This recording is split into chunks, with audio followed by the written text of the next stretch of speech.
po rrethonat në të cilat është paraqitur ushtria shqiptare e Kosovës dhe rrethonat në opinion janë konë komplekse, në kuptimin që fillimisht nuk kemi besuar se ka ushtri shqiptare të Kosovës, por më tepër që edhe mediat edhe politikat jepnin kuptime të ndryshme kush është organizatori, kush qëndron prapa ushtrisë shqiptare të Kosovës.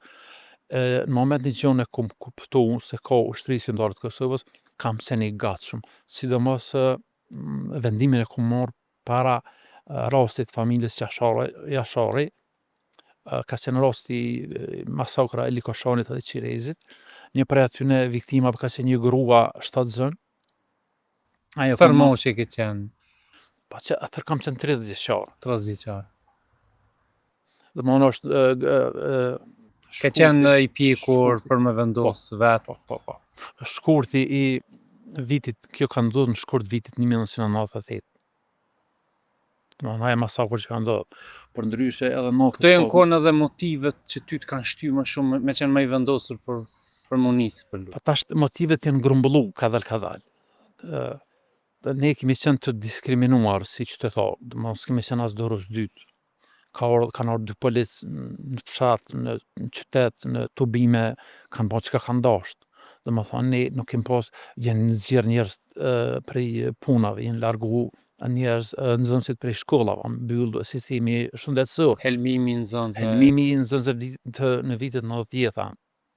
Ose nëse kthehemi mbrapa, unë vinë nga Slatina e Epërme e Vitins, jam i lindur në Slatinë të Epërme, përshëndes stafin akademik në arsimtar të asaj shkolle, të cilat kanë nxjerrë një nxënës i cili është pranuar dhe o pranuar një shkollë ushtarake, domethënë kam qenë një vit në shkollë ushtarake, kam dashur të bëhem pilot i aviacionit luftarak, edhe në konkurrencë me 7 shtete të sodit, një shkollë kanë nxjerrë një nxënës me ato kapacitete.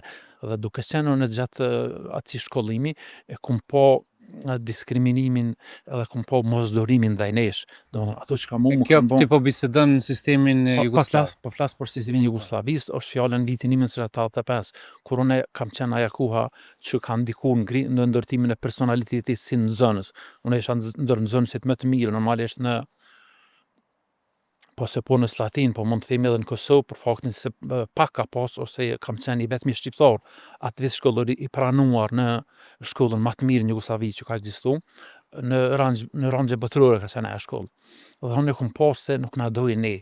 Domethënë kom pas të kohën atë presione dhe o kon iluzion ato që kanë ne na mësonin arsimtarët ose mediat se ne po jetojmë në një shtet i ashtu quajtur me vllazërim bashkë me drejtat barabarta, jo, shqiptarët kanë qenë gjatë tërë kohës të diskriminuar në Jugosllavi dhe kanë qenë të persekutuar, pavarësisht që ato janë fshi, maksimalisht janë fshi edhe një pjesë fatkeqësisht edhe sot një pjesë e vogël ka nostalgji për atë sistem.